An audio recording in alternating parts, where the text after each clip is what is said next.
गुरु बोधराज महाराज अंबरीश वरद श्री भगवान की जय।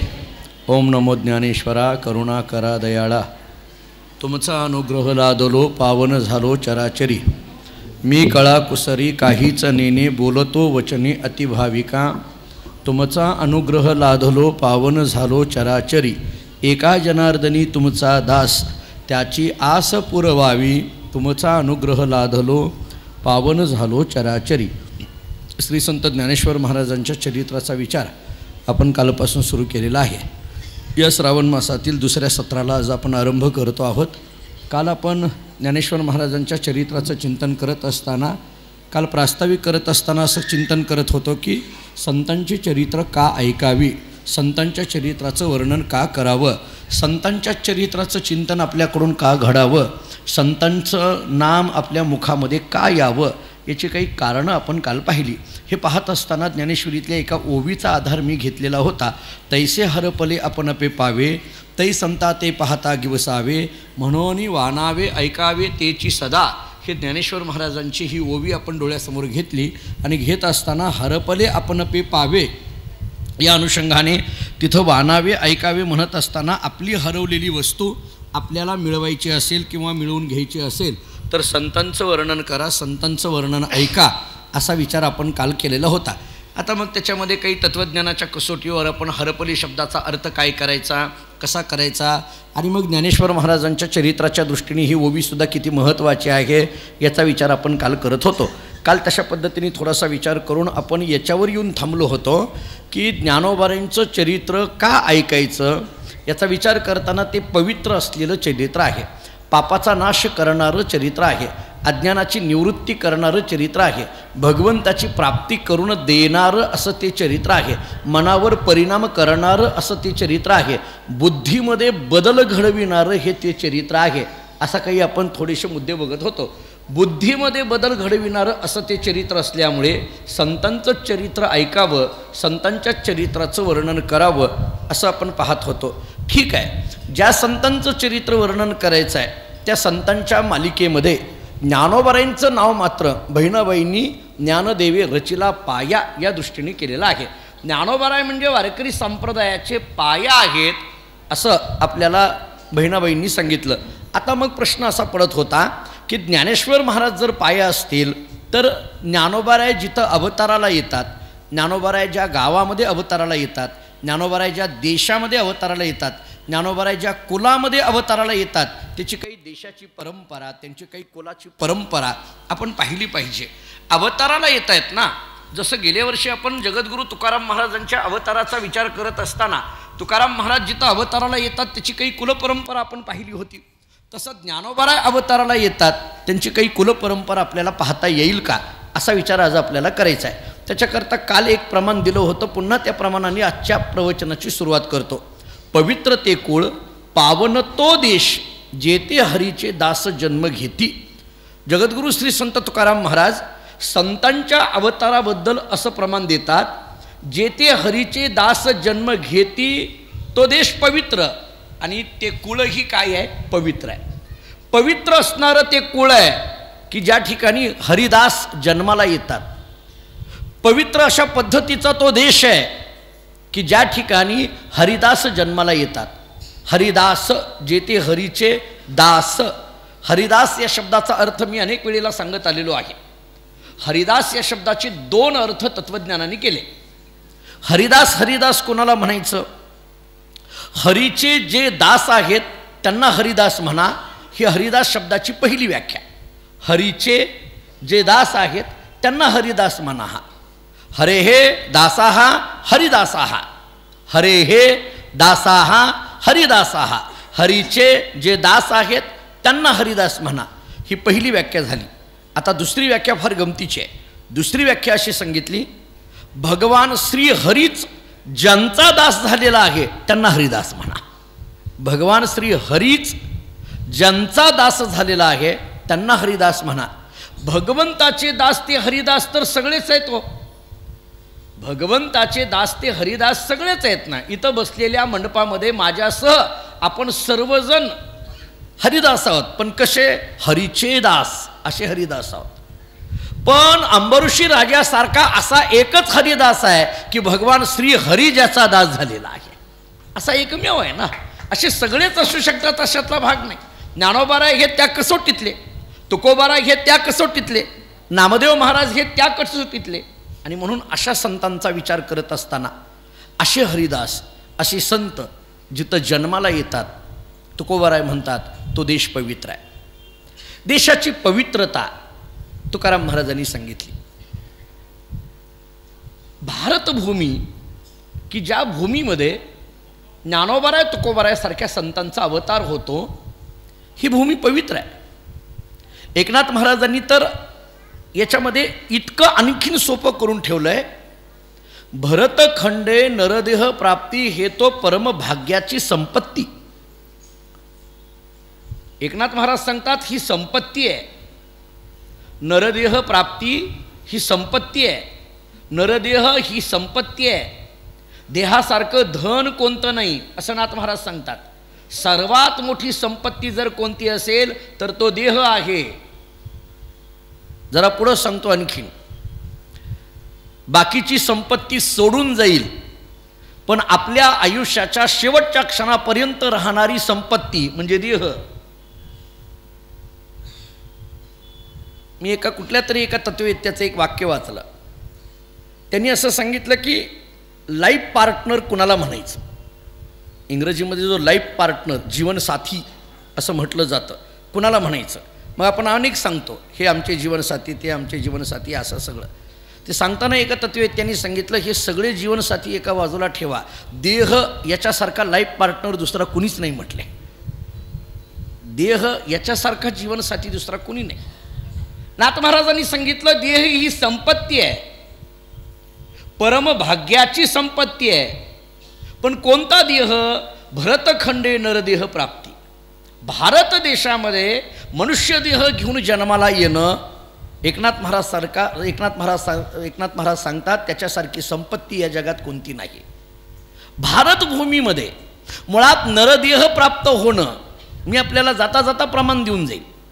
तुकोबारायांचे नाटाचे अभंग उघडा. तुकाराम महाराजांनी एक शरीराच्या संबंधाने अतिशय गोड प्रमाण दिलं आहे. शरीर उत्तम चांगले, शरीर सुखाचे घोसुले, शरीरे साध्य होय केले, शरीरे साधिले परब्रह्म. तुकोबाराय सांगतात शरीर उत्तम चांगले. शरीर कसं आहे? उत्तम आहे, चांगलं आहे. सुखाचे घोसुले, सुख जिथं वास करायला येऊ शकतं असं ते शरीर आहे, किंवा सुखाच्या ठिकाणी वास करायला ज्याच्या माध्यमातून मिळेल असं ते शरीर आहे. शरीरे साधिले परब्रह्म, परब्रह्म साधण्याचं सामर्थ्य या शरीरामध्ये आहे. आणि म्हणून मनुष्य देहाला एकनाथ महाराज परमभाग्याची संपत्ती म्हणतात. पण तो कोणता मनुष्य देह? भरतखंडे, भारतभूमीमध्ये मिळालेला. याच भूमीमध्ये देह मिळाला, नरदेह जन्माला घेऊन येणं, हे जर परमभाग्य आहे असं नाथ महाराज सांगत असतील, तर याच भूमीमध्ये संतांचा अवतार होणं हे या त्या भूमीचं पावित्र्यपण आहे. याच भूमीमध्ये जगाच्या पाठीवर अनेक भूमी आहेत, पण भारतीय संस्कृतीचा विचार करत असताना, भारतभूमीचा विचार करत असताना मला कधी कधी आश्चर्य वाटतं. मी काही फार परदेशात कुठं फिरलो याच्यातला भाग नाही, परंतु उच्चार करताना सुद्धा भारतभूमीचा उच्चार करताना भारत माता म्हटलं जातं. भारत देशाला काय म्हटलंय? माता. मी तुलना करतोय अशातला भाग नाही, पण अन्य देशाला कुठं माता म्हटलंय असं दिसलंय काय? अन्य देशाबद्दल कुठं माता असा शब्द आलाय असं कुठं दिसून येतं का? आपण तर म्हणतच नाहीत, पण त्या देशातली लोक म्हणत नाहीत, ते जाऊ द्या. पण भारताच्या बाबतीत मात्र भारतातून एखादा बाहेर जरी मनुष्य गेला तरी तो भारतभूमीला माताच म्हणतो. आणि भारतात राहणारा कोणीही असला तरी तो काय म्हणतो? या भारतभूमीला माता म्हणतो. आणि म्हणून जगाच्या पाठीवर भारत हा असा एक देश आहे की ज्या भारत देशाला किंवा ज्या भारतभूमीला माता असा शब्द येतो. आणि माता किंवा आई, भारत ही माझी आई आहे, आणि आई या शब्दासारखा पवित्रपणा जगात दुसऱ्या कोणत्याही नाही. आई या शब्दासारखा पवित्रपणा अन्य कोणत्याही शब्दात दिसणार नाही. मी जरा आणखीन पुढे बोलतो. पवित्र शब्दाला सुद्धा पवित्र व्हायचं असेल तर आई शब्दाजवळ जावं लागेल. इतका आई शब्द पवित्र आहे. पवित्र शब्दाचं पावित्र्यपण सुद्धा आई शब्दाशिवाय फुलत नाही. आई शब्दाशिवाय ते पावित्र्यपण जगाच्या समोर मांडता येणार नाही. किंवा पवित्र या शब्दाचा अर्थ काय असं जर दाखवायचं झालं तर आईकडेच बोट करावं लागेल. म्हणजे पवित्र शब्दाला सुद्धा महत्त्व प्रदान करून देणारा शब्द हा आई शब्द आहे. आणि हा आई शब्द ज्या भूमीला लावला जातो ती भारतभूमी आहे. आणि याच भारतभूमीमध्ये ज्ञानोबा तुकोबारायासारख्या संतांचा अवतार होतोय. आणि म्हणून तुकोबारायांचे शब्द आहेत, पवित्र ते कुळ पावन तो देश. ही भूमी पवित्र आहे. शब्दांना महत्त्व देणारी ही भूमी आहे. शब्दांचे अर्थ जीवनामध्ये उतरविणारी ही भूमी आहे. आई या शब्दाचा अर्थ भारतभूमीमध्ये आल्याशिवाय कळत नाही. वडील या शब्दाचा अर्थ भारतभूमीमध्ये जन्माला आल्याशिवाय कळत नाही. भाऊ, बहीण, मित्र या शब्दांचे सुद्धा अर्थ भारतभूमीमध्ये जन्माला आल्याशिवाय कळत नाही. बंधुप्रेम काय असतं हे भारतभूमीने शिकवावं, भारतभूमीने शिकवावं. राम लक्ष्मण भरत शत्रुघ्नाचं चरित्र आम्हाला बंधुप्रेमाचा फार मोठा एक पुरावा या भारतभूमीमध्ये दाखविला आहे ना. आई आणि मुलामधलं प्रेम काय असतं म्हणजे त्या शब्दांचं व्यापकत्व ज्या भूमीने जगाच्या समोर मांडलं अशी भूमी म्हणजे ही भारत देशाची भूमी आहे. आणि म्हणून या देशाला पवित्रपणा म्हणत असताना तुकाराम महाराजांनी त्याचं कारण सांगून टाकलं. इथं संतांचे अवतार आहेत. पावन तो देश. आणखीन कधी कधी प्रश्न पडतो. म्हणजे मी पुन्हा आपल्याला सांगतो की मला तुलना करायची नाही. रामकृष्ण हे परमात्माच आहेत ना. जगनिर्मितीचं मूळ तत्व म्हणून रामकृष्णादिकांकडे पाहायचं ना. असं काय विचार केला नाही हो रामाने, चला बाबा अमेरिकेत जन्माला यावं. कृष्णाने काय असा विचार केला नाही, चला इंग्लंडमध्ये जन्माला यावं. केला का विचार? नाही. भगवान श्रीकृष्ण जिथं जन्माला येतात ती भारतभूमीच आहे, भारतभूमीच आहे. रामचंद्र प्रभू जिथं अवताराला येतात ती भारतभूमीच आहे. भगवंताच्या त्या श्रीमद भागवतामध्ये आपण मागे बोललोय, दशमस्कंदामध्ये श्रीमद भागवतातला जो दशमस्कंद आहे तो श्रीकृष्ण परमात्म्याच्या चरित्राचं चिंतन करणारा स्कंद आहे. श्रीमद भागवतामध्ये 12 स्कंद, त्याच्यामध्ये दशमस्कंद हा पूर्ण श्रीमद भागवताचा प्राण सांगितलेला आहे. दशमस्कंदामध्ये पूर्वार्ध आणि उत्तरार्ध आहे. श्रीकृष्ण चरित्राचे 2 भाग तिथं केलेले दिसून येतात. त्याच्यामध्ये अनेक गीतं सांगितलेली आहेत. वेणुगीत सांगितलेलं आहे, युगलगीत सांगितलेलं आहे, भिक्षुगीत सांगितलेलं आहे, भ्रमरगीत सांगितलेलं आहे. त्याच्यामध्ये गोपीगीत आपण मागे बोललो एकदा गोपीगीतावर. ते गोपीगीत फार गोड आहे. त्या गोपीगीतामध्ये कथा मोठी आहे, आपण ते ऐकलेलंही आहे. मला जास्त विस्तार करायचा नाही आहे. ऐकलेलं आहे म्हणजे हा विषय झाला आहे असं ऐकलं आहे. त्या विषयात काय ऐकलं कुणास ठाऊक. झालं आहे, गोपीगीत झालं आहे, रामायण झालं आहे. विषयाची नावं माहीत असतात, त्या विषयात काय सांगितलं हे लवकर आमच्या लक्षात नसतं. गोपीगीतामध्ये ते 19 श्लोक आहेत गोपीगीताचे. भगवान श्रीकृष्ण परमात्मा त्या गोपिकांपासून दूर जातात आणि मग त्या गोपिका भगवान श्रीकृष्ण परमात्म्याला हाका मारायला लागतात. आणि मग हाका मारत असताना कशा पद्धतीने हाका मारायला लागल्या किंवा बोलवू लागल्या त्याचे काही श्लोक त्या गोपिकांच्या मुखातून बाहेर पडले. ते 19 श्लोक बाहेर पडले आणि त्या 19 श्लोकाला श्रीमद भागवतामध्ये गोपींच्या मुखातून आलेलं हे गीत म्हणून गोपी गीत असं म्हटलं जातं. आपण नेहमी तुकोबारायांची ती विरहिणी सांगतो. कानया रे जग जेठी देई भेटी एक वेळा, काय मुकलिले वनी सावजानी वेडिले, एतवरी होता संग अंगे अंग लपविले, तुका मने पाहिले मागे एवढ्या वेगे अंतरला. तुकाराम महाराजजी हे सांगतात ना, हे गोपीगीतच आहे. ज्ञानोबारायांची विरहिणी आपल्या ऐकण्यातली आहे. जीवीची या जीवा प्रेम भावाची या भावा, तुझं वाचोनी केशवा अनुनावडे, जीवे अनुसरलिये अजुनी का नये, वेगे अनावा तो सये प्राणू माझा, सौभाग्य सुंदरू लावण्य सागरू, बाप रखुमा देऊरू श्री विठ्ठलू, जीवे अनुसरलिये अजुनी का नये, वेगे अनावा तो सये प्राणू माझा. हे ज्ञानोबारायांची विरहिणी म्हणजे गोपीगीतच आहे. ज्ञानोबरायांनी गायलेली विरहिणी काय, तुकोबरायांनी गायलेली विरहिणी काय, नामदेवरायांनी गायलेली विरहिणी काय, या सगळ्या गोपीगीताचाच भाग आहे. त्या गोपिका हाका मारायला लागल्या. त्या हाका मारत असताना मला भारतभूमीचं महत्त्व सांगायचं आहे. ऐका, गोपीगीतातला पहिला श्लोक असा आहे, जयति तेधिकम जन्मना व्रजस श्रेयत इंदिरा शश्वदत्र ही दयित दृश्यताम दीक्षुतावकास त्वयी धृतासवस्त्वाम विचिन्वते. एका गोपिकेने पुढं आली. भगवान असे गुप्त झालेले होते. का गुप्त झाले, कसे झाले, का गोपिकेच्या अंतःकरणात अहंकार निर्माण झाला, याची कारणं मला आता सांगायची नाही आहेत. मग हाका मारत असताना कशी हाक सगळ्यांनी कृष्ण परमात्म्याला हाका मारायचं ठरवलं.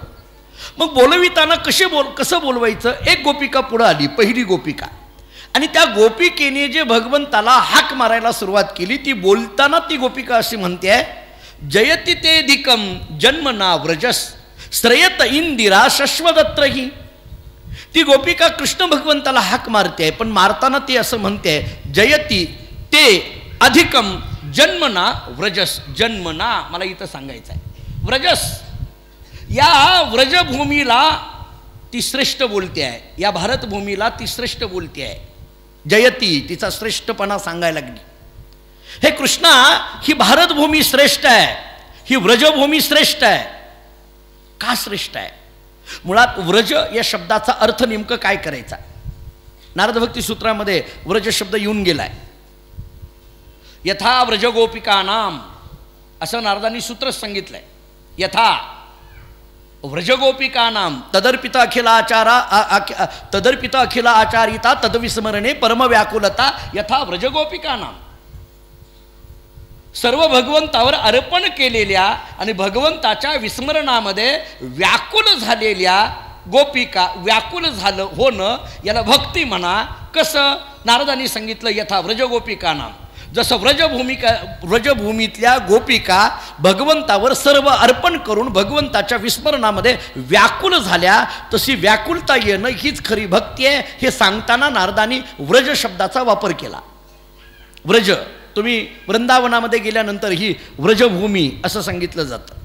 मुळात व्रज शब्दाचा अर्थ वेगवेगळे अर्थ आहेत, पण मला इथं लागू पडणारा अर्थ सांगतो आपल्याला. ऐका, व्रज या शब्दामध्ये एक व्र आहे आणि दुसरा ज आहे. यातला व्र शब्दाचा अर्थ काय आणि याच्यातला ज शब्दाचा अर्थ काय. व्र या शब्दाचा अर्थ आहे भगवान आणि ज या शब्दाचा अर्थ आहे रज. व्र म्हणजे भगवान आणि ज म्हणजे रज, म्हणजे भगवंताचे रज. रज या शब्दाचा अर्थ रजकन, माती. भगवान आणि रजकन, थोडक्यात काय, भगवान या शब्दाचा अर्थ ब्रह्म. भगवान परमात्मा किंवा साक्षात असलेलं ब्रह्म रजाच्या माध्यमातून ज्या भूमीमध्ये नित्य आहे त्याचं नाव भारतभूमी आहे. थोडक्यात काय, भारतभूमीतली मातीसुद्धा ब्रह्मस्वरूप आहे असं श्रीमद भागवत सांगतं. भारतभूमीतली माती ही भरतखंडातली माती, ही मातीसुद्धा कशी आहे, ब्रह्मस्वरूप आहे. याच्याही पुढं थोडंसं बोलतो. याच्या पुढं जाऊन ती गोपिका म्हणते, ते जन्मना ते जयती व्रजहा. नवे ते जन्मना जयती व्रजहा. ते जन्मना अधिकम जयती व्रजहा. ती व्रजभूमी श्रेष्ठ आहे. एक नव्हे, तुमच्या जन्मामुळे ती व्रजभूमी श्रेष्ठ आहे. दोन नव्हे, तुमच्या जन्मामुळे ती व्रजभूमी अधिक श्रेष्ठ आहे. मुळातच भारतभूमी श्रेष्ठ आहे, पण तुमच्या अवतारामुळे तिला अधिकपणा आलाय. मुळातच श्रेष्ठ आहे, पण तुमच्या अवतारामुळे तिला अधिकपणा आलाय, अधिक श्रेष्ठपणा आलाय. भगवंताच्या अवताराने, साधू संतांच्या अवताराने या भारतभूमीला अधिक श्रेष्ठपणा आला. किती अधिक श्रेष्ठ आहे, उगी कळण्याकरता एक वाक्य सांगून पुढे जातो. वैकुंठापेक्षा सुद्धा भारतभूमी श्रेष्ठ आहे. बस एवढं जरी कळालं तरी बस झालं. वैकुंठापेक्षा सुद्धा भारतभूमी श्रेष्ठ आहे. बरं जाऊ द्या, नाही कळालं तर आणखीन सोपं बोलतो. आपण जिथं आहोत वैकुंठापेक्षा सुद्धा श्रेष्ठ आहे. मी आपल्याला आपण आत्ता जिथं आहोत वैकुंठापेक्षा श्रेष्ठ आहे. तुकोबरांच्या प्रमाणाने बोलतो. तुकोबराय बोलतात, वैकुंठी जाऊनी काय वा करावे, उगीच बैसावे मौन रूप. तिथं गप्प बसावं लागतं, काहीच बोलता येत नाही. इथं किती बोलता येत आहे. अहो मला सांगा, मी येईपर्यंत किती चालली होती चर्चा, किती उणी धुनी काढली कोणाकोणाच्या घरची. इतका मोकळेपणा आपल्याला आपल्या घरात तरी मिळतोय का? बरं जाऊ द्या, आता आम्ही इथं बसल्यानंतर प्रवचन सुरू होण्याच्या अगोदर जे आम्ही इतकं मोकळं बोलायला लागतो, इतकं घरी तरी बोलता येतंय का? मी यांना विचारतोय. अहो तुम्ही काय बाकीचं जाऊ द्या, मी इथं तासभर बोलतो. तुम्हाला काय वाटतं मी तासभर घरी बोलेल? संपलं उदाहरण. एक तासभर कोण ऐकून घ्यायला लागलंय?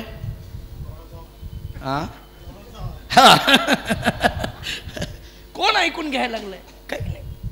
मग मला सांगा, वैकुंठामध्ये मौन रूप आहे, इथं मात्र आम्हाला बोलता येत आहे. ही भूमी अधिक श्रेष्ठ आहे. कशी? वैकुंठापेक्षा अधिक श्रेष्ठ आहे. जरा तत्वज्ञानातला अर्थ सांगतो. मी अनेक वेळेला वैकुंठ शब्दाचा अर्थ सांगत आलो आहे. वैकुंठ शब्दाचा अर्थ करत असताना वै अधिक कुंठ, वै म्हणजे भेद आणि कुंठ म्हणजे निवृत्त होणं. भेद निवृत्त होणं याला अभेद म्हटलं जातं. या अभेदापेक्षा सुद्धा भारतभूमी श्रेष्ठ आहे. का म्हटलं? कारण अभेदामध्ये जीव ब्रह्म ऐक्य होत असतं, देव आणि भक्त एकरूप होत असतो. आणि भारतभूमीमध्ये तो देव आणि मी भक्त अशी द्वैताची, कल्पित द्वैताची भूमिका आहे. म्हणून वैकुंठापेक्षा सुद्धा ही भूमी श्रेष्ठ आहे. जयति ते धिकम जन्मना व्रजस. ही भूमी भगवंताच्या येण्याने, साधू संतांच्या येण्याने अत्यंत पवित्र अशा पद्धतीची ही भूमी आहे. आणि म्हणून अशा पवित्र भूमीमध्ये, ज्या भूमीमध्ये भगवंताचा अवतार आहे, साधू संतांचा अवतार आहे, ही भूमी अत्यंत पवित्र आहे. पावन तो देश. एक विचार त्या गोपीगीतातलंच आणखीन एक सांगतो. श्रेयत इंदिरा शश्वदत्र ही. ती गोपिका म्हणते आहे, ही भारतभूमी का श्रेष्ठ कृष्णा? सांगू. श्रेयत इंदिरा शश्वदत्र ही. इंदिरा या शब्दाचा अर्थ आहे लक्ष्मी. इंदिरा या शब्दाचा अर्थ लक्ष्मी. आणि श्रेयत या शब्दाचा अर्थ आहे आश्रयाला येणं.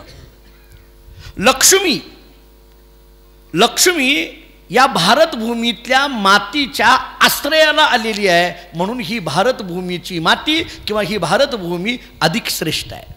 लक्ष्मी इथं आश्रयाला आली. भगवंताच्या अवताराच्या वेळेला असं एक वर्णन केलं जातं. भगवान श्रीकृष्ण परमात्म्यांनी जेव्हा अवतार घ्यायचं ठरवलं आणि ठरवल्यानंतर लक्ष्मी देवाच्या अगोदर व्रजभूमीमध्ये गेली म्हणे, गोकुळात गेली. देव आणखीन अवताराला यायचे आहेत त्याच्या अगोदरच गेली. आणि गेली आणि काय झालं, त्या गोकुळातल्या रजकणामध्ये, मातीमध्ये जाऊन बसली. सगळ्या देवादिकांनी विचारलं लक्ष्मीला, तू इथं काय करायला लागली? इथं काय जाऊन बसली? मातीमध्ये जाऊन का बसली? नाही म्हटले, देव अवताराला इथं येणार आहेत. हो माहीत आहे, चालली आहे, गडबड चालली आहे, तयारी चालली आहे. कळालं आहे श्रावण महिना सुरू होणार आहे म्हणून तयारी चालली आहे. माहीत आहे ते येणार आहेत, येणार आहेत, येणार आहेत. ठीक आहे, देव अवताराला येणार आहेत, पण तू काय एवढी लवकर गेलीस पुढं? तुझं काय काम आहे तिथं? बरं गेली ती गेली आणि मातीमध्ये जाऊन का बसलीस? तेव्हा लक्ष्मीने सांगितलं देवादिकांना, तुम्हाला माहीत आहे ना मी कुठं असते? पाय लक्ष्मीचे हाती. मी भगवंताच्या पायाजवळ आहे. हो बरोबर आहे. मग आता भगवान तर निघाले, मला न घेता निघालेले आहेत. आणि मग मी विचार केला की मी तर भगवंताचे पाय सोडून कुठेही राहणार नाही. मग भगवान जर व्रजभूमीमध्ये, गोकुळामध्ये, भारतभूमीमध्ये राहणार असतील तर वैकुंठामध्ये असलेली लक्ष्मी भगवंताच्या अगोदर जाऊन मातीमध्ये राहिली का? कारण ती असं म्हणते भगवान याच मातीवरनं चालणार आहेत, म्हणजे भगवंताच्या पायाखाली मला राहता येईल. श्रेयत इंदिरा शश्वदत्रही. आणि म्हणून मला कधी कधी असं वाटतं भारतभूमीमध्ये, भारतभूमीच्या मातीमध्ये लक्ष्मी आहे. भारतभूमीच्या मातीमध्ये लक्ष्मी आहे. जरा आणखीन पुढं बोलतो. लक्ष्मी डोक्यावर घेणं वेगळं आणि लक्ष्मी पाठीमागं ठेवणं वेगळं. ज्यांनी लक्ष्मी डोक्यावर घेतली ते दुसरे देश आहेत आणि लक्ष्मीला जिनं पाठीमागं ठेवलं ती बारशी आहे. एवढं तरी ऐका नाही बघा. लक्ष्मीला जिनं पाठीमागं ठेवलं, भगवंतानी तिला पाठीमागं ठेवलं. लक्ष्मीला तू पाठीमागं राहा, ही भारतभूमी आहे, तू माझ्या पुढं जायचं नाही, पाठीमागं राहा. आणि मग लक्ष्मी पाठीमागं राहिली. आणि मग काही बार्शीतली लोक म्हणायला लागली लक्ष्मीचं दर्शन कसं होईल, लक्ष्मीचं दर्शन कसं होईल? लक्ष्मीने सांगितलं आरशात बघा, माझं तुम्हाला प्रत्यक्ष दर्शन मिळणार नाही. आणि मिळायचं आरशातलं सुद्धा दर्शन घ्यायचं असेल तर अगोदर भगवंताचं घ्या आणि मग आरशाकडे बघा. तुम्ही डायरेक्ट आरशाकडे बघितलं तर चालत नाही. भगवंताचं अगोदर दर्शन घ्यावं आणि मग आरशात पाहावं, मग लक्ष्मी दिसेल, मग ती लक्ष्मी कृपा करील. त्यामुळे बार्शीवर दोन पद्धतीच्या कृपा आहेत. एक प्रत्यक्ष कृपा भगवंताची आहे आणि प्रतिमेच्या माध्यमातून कृपा लक्ष्मीची आहे. असे दोन्ही कृपा आहेत. भगवंताला आपल्या पाठीमागं ठेवणारी ही भारतभूमी आहे, किंवा भगवंताच्या पायाजवळ राहणारी, भगवंताच्या चरणाचा आश्रय करणारी ही भारतभूमी आहे. आणि म्हणून भारतभूमी ही पवित्र आहे, पावन आहे. अशा भूमीमध्ये संतांचा अवतार होतो आहे. आमचे गुरुजी पाठशाळेमध्ये असताना काही पवित्र शब्दाचा विचार करताना वेदांताच्या कसोटीवर करायचे. ते करत असताना ते असं सांगायचे, या भारतभूमीला देशतः पवित्र म्हणा. का? ते एक संस्कृतमध्ये परिष्कार असा सांगायचे, संतत्वावच्छिन्न गंगादी नद्यादी अवच्छिन्नत्वे सती भृगवादी ऋषी अवच्छिन्न देशनिष्ठ अधेयता निरूपित अधिकरणता श्रेयत्वम देशतः पवित्रम. इतका सगळा परिष्कार संस्कृतमध्ये सांगायचे. त्याच्यातले दोनच मुद्दे सांगतो, विस्तार करत नाही. ते असं म्हणायचे, भारतभूमीला पवित्र का म्हणा, त्याची दोन कारणं सांगताना ते असं म्हणायचे, गंगादी नद्यादी अवच्छिन्नत्वे सती, गंगा इत्यादी नद्यांचा नित्य प्रवाह ज्या भूमीमध्ये आहे ही भारतभूमी आहे. आणि भृगवादी ऋषींची नित्य तपश्चर्या ज्या भूमीमध्ये आहे ही भारतभूमी आहे. भारतभूमीची पवित्रता सांगत असताना गंगा आदी नद्यांचा नित्य प्रवाह या भूमीमध्ये आहे, भृगवादी ऋषींची नित्य तपश्चर्या भूमीमध्ये आहे, ज्ञानोबाराय तुकोबारायासारख्या संतांचा अवतार या भूमीमध्ये आहे. आणि म्हणून तुकोबारायांचे शब्द आहेत, पवित्र ते कुळ पावन तो देश जेथे हरीचे दास जन्म घेते. ठीक आहे, हा देश पवित्र आहे, या देशामध्ये संतांचा अवतार आहे. पण बोलताना तुकोबारायांचे शब्द आहेत, ते कुळही पवित्र आहे. संत जिथं अवताराला येतात त्या कुळाचा पवित्रपणा आपण पाहिला पाहिजे. जसं तुकोबारायांच्या अवताराचा पवित्रपणा पाहताना विश्वंभर बाबापासूनचा विचार आपण केला, तसं ज्ञानोबारायांच्या कुळाचा पवित्रपणा सांगत असताना हरिहरपंत कुलकर्णी यांच्यापासूनचा इतिहास सांगितला जातो. जसं जगद्गुरू तुकोबारायांच्या अवताराची परंपरा सांगत असताना देहू नावाच्या गावाचा इतिहास आपल्याला पाहावा लागतो, तसं ज्ञानोबारायांच्या अवताराची परंपरा सांगत असताना अगोदर आपेगाव नावाच्या गावाचा इतिहास आम्हाला पाहावा लागतो. हे मूळ घराणं आपेगावचं कुलकर्णी घराणं. हरिहरपंत कुलकर्णी हे मूळ आपेगावचे. हरिहरपंत कुलकर्णी त्यांच्या मुलाचं नाव होतं, त्यांना 3 मुलं, एक रामचंद्रपंत, दुसरे केशवपंत आणि एक तिसरी मुलगी होती मोहिनाबाई. अशी 3 अपत्ये यांना सांगितली जातात. त्याच्यातले जे केशवपंत होते त्यांची मुंज झाल्यानंतर काही दिवसामध्ये काही वर्षामध्ये लवकरच बालपणी ते निवर्तले. जी दुसरी मुलगी मोहनाबाई म्हणून जी मुलगी होती ती मुलगी देवगडला दिली. आता राहिले एकच रामचंद्रपंत. त्यामुळे हरिहरपंतांचे चिरंजीव रामचंद्रपंत, रामचंद्रपंतांचे चिरंजीव गोपाळपंत, गोपाळपंतांचे चिरंजीव त्र्यंबकपंत, त्र्यंबकपंतांचे चिरंजीव गोविंदपंत, गोविंदपंतांचे चिरंजीव विठ्ठलपंत आणि विठ्ठलपंतांचे चिरंजीव संत ज्ञानेश्वर महाराज. असा इतिहास ज्ञानेश्वर महाराजांच्या अवतार परंपरेचा आहे. जवळजवळ 6 ते 7 पिढ्यांची नावं आपल्या डोळ्यासमोर येतात. हरिहरपंत, त्यांचा मुलगा आहे रामचंद्रपंत, त्यांचे चिरंजीव आहेत गोपाळपंत, त्यांचे चिरंजीव आहेत त्र्यंबकपंत, त्र्यंबकपंतांचे चिरंजीव आहेत गोविंदपंत आणि गोविंदपंतांचे चिरंजीव आहेत विठ्ठलपंत. आणि या विठ्ठलपंतांच्या पोटीच ही 4 मुलं जन्माला आली, निवृत्तीनाथ महाराज, ज्ञानेश्वर महाराज, सोपान काका आणि मुक्ताबाई. आपल्याला जो इतिहास पाहायचा आहे, हरिहरपंतांपासूनचा इतिहास पाहत असताना हरिहरपंतांकडे कुलकर्णी पद, सगळी गावकी चालवायचं पद हे. आणि मग गावातली कुलकर्णी पद चालवत असताना काही दिवसानंतर हरिहरपंत निवर्तले. ती परंपरा पुढं त्यांच्या चिरंजीवांनी रामचंद्रपंतांनी चालू ठेवली. रामचंद्रपंतांनी ते सगळं व्यवस्थित पद्धतीने चालू राहतच असताना काही दिवसानंतर तेही निवर्तले. त्यांचे चिरंजीव गोपाळपंतांनी ती परंपरा चालू ठेवली आपेगावला. गोपाळपंतांनी ही परंपरा चालू ठेवल्यानंतर काही दिवसानंतर तेही गेले आणि मग त्यांचे चिरंजीव त्र्यंबकपंत, ज्ञानोबारायांच्या चरित्राचा मूळ इतिहास सुरू होतो तो त्र्यंबकपंतांपासून. का असं म्हटलो मी, त्याचं कारण सांगतो. त्र्यंबकपंतांच्या बाबतीत चरित्र चिंतन करत असताना 2 पद्धतीने चरित्र सांगितलेलं आहे. त्र्यंबकपंतांच्या चरित्राचे 2 भाग महत्त्वाचे सांगितले. एक भाग पूर्वायुष्याचा सांगितला आहे आणि दुसरा भाग उत्तर आयुष्याचा सांगितला. त्याचं कारण असं सांगतात की त्र्यंबकपंत पूर्वीचं आयुष्य हे यादवकालीन राजवाड्यांचं आयुष्य असल्यामुळे त्या यादवांच्या दरबारामध्ये ते सेवेकरी म्हणून चांगल्या पद्धतीने त्यांचं कार्य चालायचं. परंतु त्यांना 2 मुलं, एकाचं नाव होतं गोविंदपंत आणि दुसऱ्याचं नाव होतं हरिपंत. गोविंदपंत ही त्र्यंबकपंतांची कुलकर्णी पदाची किंवा ती व्यवसाय किंवा गावकी चालवणं हे बघायचे. हरिपंतांनी मात्र त्र्यंबकपंतांचे दुसरे चिरंजीव हरिपंत हे मात्र यादवांच्या दरबारामध्ये सैन्य अधिकारी म्हणून कामाला होते. काही दिवसानंतर एका युद्धामध्ये ते मारले गेले आणि मग आपला मुलगा गेल्यानंतर त्यांना वाईट वाटायला लागलं आणि मग नंतरच्या काळामध्ये मात्र त्र्यंबकपंतांनी ते देवगड सोडून पुन्हा आपेगावी आले आणि आपेगावी राहिल्यानंतर काही काळानंतर त्यांना गोरक्षनाथांचा साक्षात्कार झाला आणि मग त्या गोरक्षनाथांचा साक्षात्कार नव्हे गोरक्षनाथांनी स्वतःहून त्यांना समाधी दिली असं त्र्यंबकपंतांच्या चरित्रात वर्णन केलं जातं.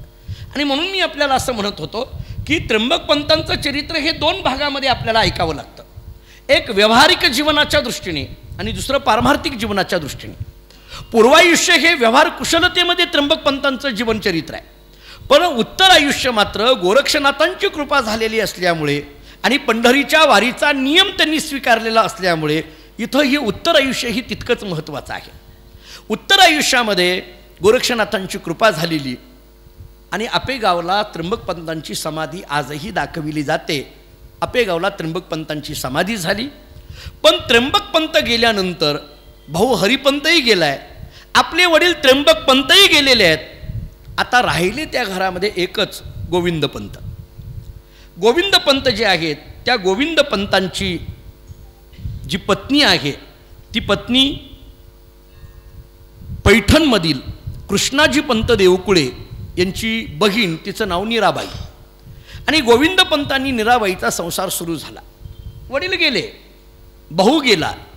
माणसाच्या जीवनामध्ये कधी कधी संकट आल्यानंतर ती अशी येतात की एकाच वेळेला अनेक संकट माणसाच्या जीवनामध्ये यायला लागतात. आपल्याकडे असं म्हटलं जातं, घराचे वासे फिरले की सगळे फिरतात. अशी कधी कधी परिस्थिती येते. गोविंदपंतांना त्याच्यामध्ये वाईट वाटायला लागलं की मुख्य आधार वडिलांचा होता, ते वडीलही गेले आणि नाही म्हटलं तरी धाकटा असणारा भाऊ, तो भाऊही सैन्य दलामध्ये असल्यामुळे तोही गेला. आता ही सगळी गावकी प्रपंचाची जबाबदारी सगळी स्वतःवर पडली. काही काळ या दोघा पती पत्नींनी व्यवस्थित पद्धतीने हा काळ पुढचा सगळा चालू होता आणि चालत असताना गोविंदपंतांनी गोदावरीच्या काठावर अपत्य प्राप्ती व्हावी याच्याकरिता 12 वर्ष तपश्चर्या केली असं गोविंदपंतांचं चरित्र महिपती महाराजांनी सांगून ठेवलेलं आहे. नामदेव महाराजांनी सांगून ठेवलेलं आहे. मी त्याला प्रमाण देतो आपल्याला, फक्त आपला इतिहास डोळ्यासमोर ठेवा. हरिहरपंतांपासून चालू झालेली ही परंपरा, हरिहरपंतांचे चिरंजीव रामचंद्रपंत, रामचंद्रपंतांचे चिरंजीव गोपाळपंत, चिरंजीव त्र्यंबकपंत आणि या त्र्यंबकपंतांचे चिरंजीव गोविंदपंत. मला गोविंदपंतांच्या चरित्रावर जरा जास्त विचार करायचा आहे, कारण त्यांच्याच पोटी विठ्ठलपंतांचा जन्म आहे आणि विठ्ठलपंतांच्या पोटी ज्ञानोबारायांचा जन्म आहे. आणि म्हणून थोडंसं गोविंदपंतांच्या चरित्राकडे लक्ष द्या. पत्नी नीराबाई आणि स्वतः गोविंदपंत संसार चालू आहे. दोघांचा पती पत्नीचा सुरू असलेला हा संसार, पती आणि पत्नी ही संसाराची 2 चाकं आहेत. संसार नावाच्या रथाची 2 चाकं म्हणजे पती पत्नी असतात आणि दोघांमधला समन्वय हा संसाराला आजी संसार सुपळ झाला गे माय या स्थितीला घेऊन जात असतो. दुःख एकच आहे, अपत्य प्राप्ती नाही, पुत्रप्राप्ती नाही. दोघांच्याही मनामध्ये खंत आहे आणि म्हणून गोविंदपंतांनी गोदावरीच्या काठावर गायत्री मंत्राचं अनुष्ठान केलं, पुरस्चरण केलं. आपल्याकडे मुळात गायत्री माता, गायत्री जी मंत्र आहे किंवा गायत्री देवता जी आहे ही वेदमाता सांगितली जाते. वेदाची आई किंवा वेदाची माता म्हणजे गायत्री देवी. 24 अक्षराचा जप आहे आणि गायत्री मंत्राचं पुरस्चरण या शब्दाचा अर्थ असा असतो, आपण घेतलेल्या मंत्रामध्ये जेवढी अक्षरं आहेत तेवढा लाख जप होणं त्याला पुरस्चरण म्हटलं जातं. आपण घेतलेला मंत्र जो कोणी असेल तो, काही गुरुमंत्र घेतात, काही आपल्याकडे सांप्रदायिक मंत्र घेतले जातात, काही गायत्री मंत्राचं अनुष्ठान असतं. आपण घेतलेला जो मंत्र आहे त्या मंत्रामध्ये जेवढी अक्षरं आहेत तेवढा लाख जप होणं त्याला पुरस्चरण म्हटलं जातं. गोविंद पंतांनी गोदावरीच्या काठावर हे गायत्री मंत्राचं पुरस्चरण करायला सुरुवात केली. एकीकडे गोविंद पंतांचं हे पुरस्चरण सुरू आहे, दुसरीकडे अशी घटना आहे की गोरक्षनाथांचे शिष्य गहिनीनाथ, या गहिनीनाथांची कृपा आता गोविंद पंतांच्या घरावर आहे. कारण गोरक्षनाथाची कृपा ही त्र्यंबक पंतांवर आहे, आपण ते ऐकून आलो. आणि गोरक्षनाथांचे पुढचे शिष्य गहिनीनाथ, ही नाथ परंपरा सुद्धा कशी येते बघा. गहिनीनाथांची कृपा ही गोविंद पंतांच्या घरावर आहे. त्याच्यात एक असाही उल्लेख एके ठिकाणी येऊन गेला आहे की गहिनीनाथांनी आपल्या झोळीतून एक राख काढली आणि ती राख पाण्यामध्ये मिसळून मीराबाईला पिण्याकरता दिली, असाही एक उल्लेख आलेला आहे. एकीकडे गोविंद पंताचं गोदावरीच्या काठावरचं अनुष्ठान, एकीकडे गहिनीनाथ महाराजांची असलेली मीराबाईवरची कृपा, आणि या दोन्ही असलेल्या सात्विक गोष्टींचा परिणाम असा होतो की मीराबाई या गर्भवती होतात. आणि त्याचा उल्लेख करताना नामदेवरायांनी फार गोड उल्लेख केला आहे. नामदेवराय असं सांगतात, बैसलिया दोघे भ्रतार वल्लभे. बैसलिया दोघे भ्रतार वल्लभे, हे दोघं एके ठिकाणी बसलेले आहेत. कोण? एक गोविंद पंत आणि मीराबाई, दोघे भ्रतार वल्लभे. वल्लभ या शब्दाचा अर्थ पत्नी, भ्रतार या शब्दाचा अर्थ पती. हे पती पत्न दोघे जण एकत्रित बसले. काय करतायत? उदरीच्या गर्भेतेची ध्यान. पोटामध्ये असलेला जो गर्भ आहे त्या गर्भाचं ध्यान करतायत. दोघं पती पत्नी एकत्रित आहेत आणि एकत्रित असून आपलं जे काही सात्विक जीवन आहे ते सात्विक जीवन दिनक्रम सुरू आहे. दोघांच्याही मनामध्ये एक ध्यान आहे. ध्यान कशाचं आहे? उदरीच्या गर्भे त्याची ध्यान. पोटामध्ये असलेला जो गर्भ आहे त्या गर्भाचं ध्यान चाललंय. फार गोड आहे विचार. मी पुढे घेतो आता बघा. भक्ती नवमास भरले पूर्ण दिवस. मला कधी कधी नामदेवरायांच्या अभंगाचा अभ्यास करताना सुद्धा आश्चर्य वाटतं. नामदेवराय गोविंद पंत आणि मीराबाई या दोघांच्या संसाराचं वर्णन करत असताना बैसलिया दोघे भ्रतार वल्लभे असं वर्णन करतात. आणि हे केल्यानंतर त्या दोघांनाही एक ध्यान लागलंय. ध्यान कशाचं आहे? उदरीच्या गर्भे तेची ध्यान. पोटामध्ये असलेला जो गर्भ आहे त्या गर्भाचं ध्यान चाललंय. आणि गर्भाचं ध्यान करत असताना एकीकडे गोविंद पंत आपल्या गायत्री मातेला डोळ्यासमोर घेत आहेत आणि मीराबाई आपल्या घराला उपदेश ज्या नाथ परंपरेतून आहे त्या गहिनीनाथांना डोळ्यासमोर घेत आहेत. अलीकडे जो गर्भसंस्कार नावाचा प्रकार आहे का नाही, तो जरा इथून विचार करा. गर्भवती स्त्रीने काय करावं हे नामदेवरायांनी जणू काही सांगून ठेवलं. आता अलीकडल्या गर्भवती स्त्री किती सिनेमा पाहतात हे सांगायची गरज नाही, काय काय विचार करतात हे सांगायची गरज नाही. पण या सगळ्याच्या पाठीमागं भारतीय संस्कृतीतलं तत्वज्ञान किती दडलंय. आणि या सगळ्यांमुळेच कशा पद्धतीची पुत्रप्राप्ती होऊ शकते, सुसंस्कार ज्याला कसे म्हणतात हे कसं होऊ शकतं, याचा एक वस्तुपाठ आपल्याला या संत चरित्रातून श्रवण करायला मिळतो. नामदेवराय सांगतात या दोघांच्याही मनामध्ये, बरं मला आणखीन पुढे विषय असा मांडायचा आहे, ध्यान हा शब्द वापरला. नामदेवरायांनी या दोघा पती पत्नींनी सुरू केलेल्या चिंतनाला ध्यान असा शब्द दिलेला आहे. एरवी ध्यान हा शब्द असा कुठेही वापरून जमत नाही. काही मराठी भाषेतल्या शब्दांचं वजन किंवा मराठी भाषेतले शब्द हे तिथंच योग्य पडतात. भगवंताचं ध्यान, साधूंचं ध्यान, सद्गुरूंचं ध्यान, ध्यान हा शब्द इथंच पाहिजे. कृपा, आई वडिलांची कृपा, भगवंताची कृपा, सद्गुरूची कृपा, संतांची कृपा इथंच पाहिजे. उगी प्रवचनाला बसल्या बसल्या एकानी तंबाखू होती पण चुना नाही, दुसऱ्यांनी चुना दिला, कृपा दिला का लावला कोणाच ठाऊक, नाही ना चालत. असं शब्दांचं अवमूल्यन करून जमत नाही. कोणीकडे कृपा शब्द असा जोडून जमत नाही. नामदेवरायांनी ध्यान हा शब्द या दोघांच्या बाबतीत किती जाणीवपूर्वक वापरलाय पहा. नामदेवराय सांगतात, गोविंद पंत आणि मीराबाई, एकीकडे गोविंद पंतांनी केलेलं गायत्री मंत्राचं पुरश्चरण हे विचार करण्यासारखं आहे, एकीकडे मीराबाईला गहिनीनाथांनी दिलेला प्रसाद हाही विचार करण्यासारखा आहे. आणि या दोघांना मिळालेल्या या घटनेतून त्या गर्भाचं सुरू असलेलं ध्यान, त्या ध्यानाची परिपूर्णता सांगताना नामदेवराय वर्णन करतात, भक्ती नवमास भरले पूर्ण दिवस. नवमास भरले पूर्ण दिवस नाही, भक्ती नवमास भरले पूर्ण दिवस. 9 महिने पूर्ण झाले, पण हे म्हणताना नामदेवराय मात्र भक्ती 9 महिने पूर्ण झाले असे शब्द वापरतात. याच्यातून नामदेवरायांना असं सांगायचं आहे, 9 महिन्यामध्ये केलेली नवविधा भक्ती, गोविंद पंतांनी आणि मीराबाईंनी केलेली 9 महिन्यातली नवविधा भक्ती समोर मांडायची आहे. श्रवणम कीर्तनम विष्णुस्मरणम पादसेवनम अर्चनम वंदनम दास्यम सख्यम आत्मनिवेदनम, किंवा तुका म्हणी नवविध भक्ती जाणे तोचू शुद्ध.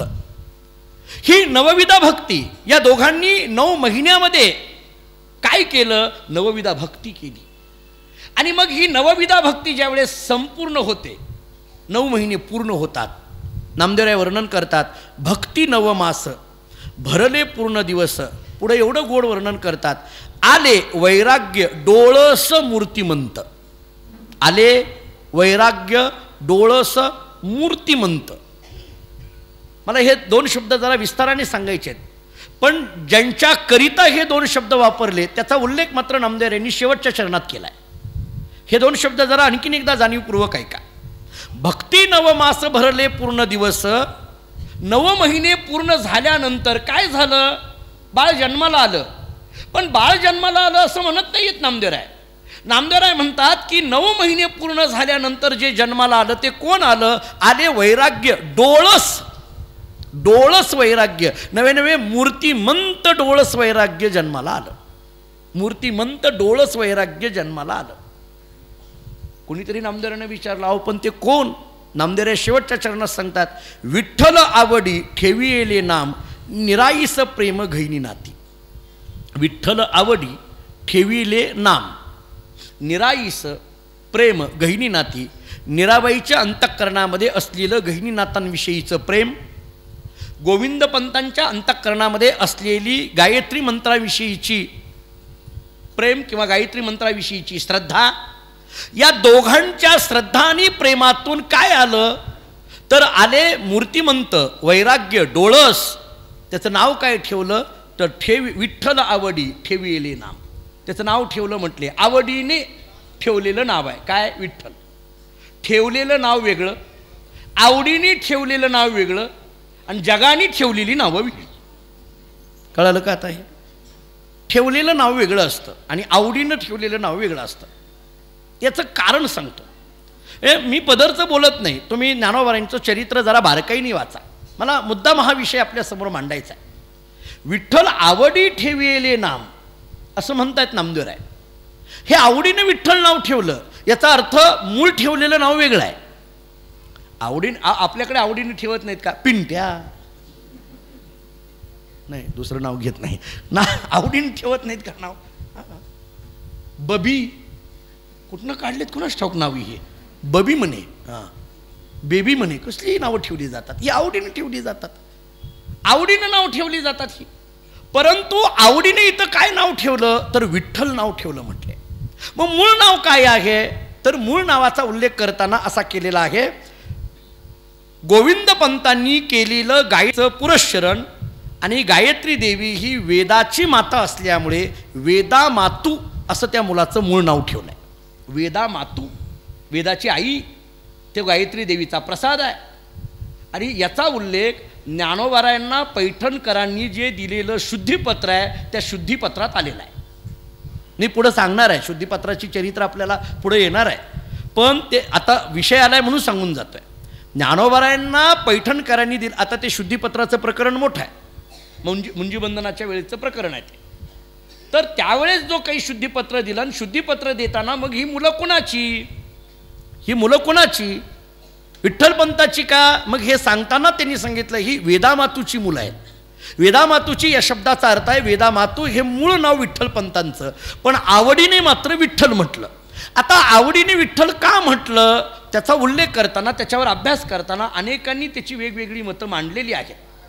त्याच्यामध्ये एक मत वैकुंठवासी प्रातस्मरणीय दाका थावरे भाऊ आणि वैकुंठवासी प्रातस्मरणीय निवृत्ती महाराज वक्ते बाबा यांनी केलेली जी काही ज्ञानोबारायांची चरित्र आहेत त्याच्यामध्ये उल्लेख करताना असं केलेलं आहे, हे विठ्ठल आवडीने नाव का ठेवलं, कारण या वेदामातू म्हणजे ज्ञानोबारायांच्या वडिलांचा जन्म ज्या तिथीला झाला ती तिथी होती आषाढ शुद्ध एकादशी. आषाढ शुद्ध एकादशीला हा जन्माला आलेला असल्यामुळे आषाढ शुद्ध एकादशी शके 1149 हा विठ्ठलपंतांचं जन्मतिथी सांगितली जाते. आणि मग एकादशीला जन्माला आलेला आहे, मूळ नाव ठेवलेलं आहे वेदामातू. आणि मग आवडीने मात्र सगळे याला काय म्हणायला लागले, विठ्ठल म्हणायला लागले. आता आवडीने ज्याला विठ्ठल म्हटलं जात होतं तो विठ्ठल म्हणजे कोण आहे हे सांगताना नामदेवराय सांगतात, आले वैराग्य डोळस मूर्तिमंत. मला पुन्हा त्या मूळ मुद्द्यावर यायचं आहे. हे विठ्ठलपंत कोण आहेत तर मूर्तिमंत वैराग्य आहेत. हे सांगताना नामदेवराय सांगतात डोळस वैराग्य आहे. मला कधी कधी नामदेवरायांच्या प्रमाणाचा अभ्यास करताना असं वाटतं, नामदेवरायांना असं म्हणता येत नव्हतं का हो, वैराग्य बस म्हणायचं एवढंच, डोळस वैराग्य का म्हणायची गरज आहे. ज्या अर्थी डोळस वैराग्य सांगायला लागला त्या अर्थी आंधळं वैराग्य असलं पाहिजे. डोळस म्हणता म्हणजे आंधळं असलं पाहिजे ना. डोळस हा शब्द आंधळा या शब्दाच्या विरुद्धार्थी येतो. डोळस आणि आंधळा या शब्दाचा एकमेकाचा विरोध सांगितलेला आहे. आंधळं वैराग्य डोळस वैराग्य म्हणजे काय, एका वाक्यात सांगतो तत्वज्ञानाच्या कसोटीवर, विवेकसहित असलेलं वैराग्य आणि विवेकरहित असलेलं वैराग्य. वैराग्य असावं पण ते कसं असावं, विवेकसहित असलेलं वैराग्य असावं. विवेकाने युक्त वैराग्य हे खरं वैराग्य असतं. विवेकरहित असलेलं वैराग्य वैराग्याच्या कसोटीवर टिकतच नाही. मुळात वैराग्य या शब्दाचा मी अनेकदा गमतीने सांगत असतो, वैराग्य वेगळं आणि वैताग वेगळा. लोक वैतागून पंढरपूरला येतात लगेच ओळखू येतात, किंवा लोक वैतागून प्रवचनाला येतात ती ओळखू येतात, आम्हाला लगेच ओळखू येतात नाही असं नाही. बरं गप बसत नाहीत, आम्हाला सांगतात. मी एकदा म्हटलं काय तुम्ही कधी दिसत नाहीत, कसं काय इकडं आला, अहो वैताग आला घराचा म्हणून आलो. हां म्हणजे आपल्यातलं अजिबात सांगत नाही तुम्ही, कारण दुसराच दिवस आहे. काही काही लोक घराचा वैताग आलेला असतो आणि आम्हाला वैताग देतात, बाकी काही नाही. वैताग वेगळा वैराग्य वेगळं.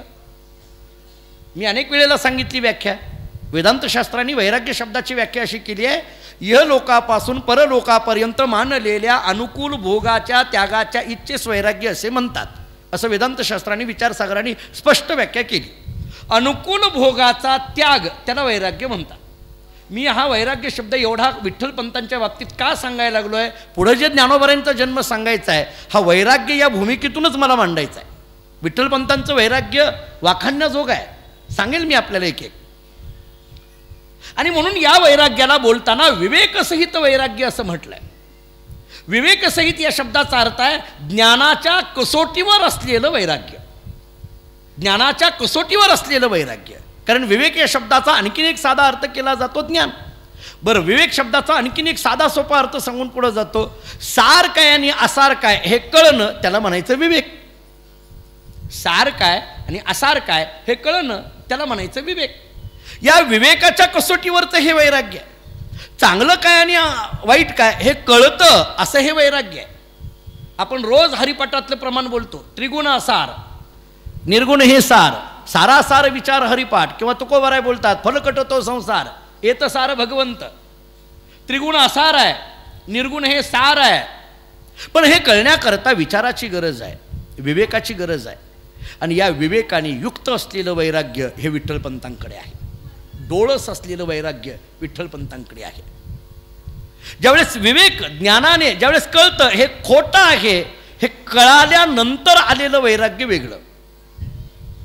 हे खोटं आहे हे माहीत नसताना आलेलं वैराग्य वेगळं. आपल्याकडे जुने कीर्तनकार सांगायचे, फिरावं लागेल, माणसं मनावर घेतात अशातला भाग नाही. वैराग्याची जी काही गोष्ट आहे ती तुमच्याकडे टिकते, कायमस्वरूपी टिकत नाही. गुरुवरे दादा सांगत असतात, आमचे वडील दादा असं सांगत असतात, गमतीने सांगत असतात. ते स्मशानामध्ये गेल्यानंतर बघा तुम्ही, त्याला स्मशान वैराग्य म्हणतात. स्मशानात गेल्यानंतर ते जळत असतं ना ते प्रेत, ते तिथं गेल्यानंतर काय गमती असतात महाराज. मी एक सांगतो तुम्हाला, जर खरं वैराग्य ऐकायचं असलं ना, स्मशानात जायचं, उगं बसायचं असं. अहो आम्ही काय वेदांत सांगताय, आमच्यापेक्षा पराकुटीचा वेदांत चाललेला असतो स्मशानामध्ये. ते चाललेलं असतं.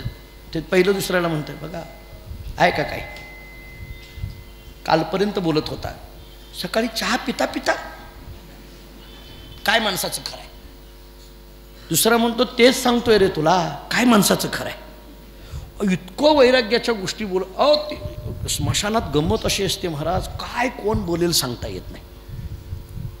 फार ते तिसऱ्याला तर फार विचित्र असतंय. ते तिसऱ्याला आपल्याकडे ते काकस्पर्श असतो की, कुणाकडे तिसऱ्याला कुणाकडे दहाव्याला जे जाऊ द्या, पण तिसऱ्याला आपल्याकडे शक्यतो थांबतात. ते थांबल्यानंतर अशी गमतीची असतात माणसं, गप बसत नाहीत. काही काही माणसं अशी असतात, ते उशीर व्हायला लागला की उगीच उठा पाया पडा, उठा पाया पडा, सांभाळतो म्हणा, सगळं व्यवस्थित करतो म्हणा, घेतलेलं सगळं कर्ज फेडतो म्हणा, उठा. बरं मी म्हणतो त्यांच्यातलं असलं ठीक आहे, आता काय आहे ते. मी एका तिसऱ्याला गेलो, ती सगळेजण पाया पडले, ती कावळा येईच ना. एक जण बसल्या बसल्या मलाच म्हटला महाराज उठा. माझा काही संबंध आहे. लोक असे विचित्र महाराज, काय माझा काय संबंध आहे. मी आपलं आता जावं लागते म्हणून गेलेलो आम्ही आपलं. त्या स्मशानभूमीमध्ये आम्हाला निर्माण झालेलं वैराग्य घरापर्यंत आपण येईपर्यंत आंघोळ करेपर्यंतच ते. परत काही टिकतं का ते वैराग्य? ते वैराग्य कायमस्वरूपी टिकत नाही. आणि म्हणून असं निर्माण झालेलं वैराग्य, याला आंधळं वैराग्य म्हणा, पण विठ्ठलपंतांच्या ठिकाणी असलेलं वैराग्य मूर्तिमंत डोळस वैराग्य, विठ्ठलपंतांचं वैराग्य. आणि म्हणून नामदेवराय सांगतात, भक्ती नवमास भरले पूर्ण दिवस, आले वैराग्य डोळस मूर्तिमंत, विठ्ठल आवडी खेविले नाम, निराईस प्रेम घैनी नाती. आणि अशा पद्धतीने विठ्ठलपंतांचा जन्म होतो. विठ्ठलपंतांचा जन्म, बालपण संपलं, योग्य वेळी उपनयन संस्कार होतात. उपनयन संस्कार झाल्यानंतर नियम असा आहे, वेदाध्ययन करावं.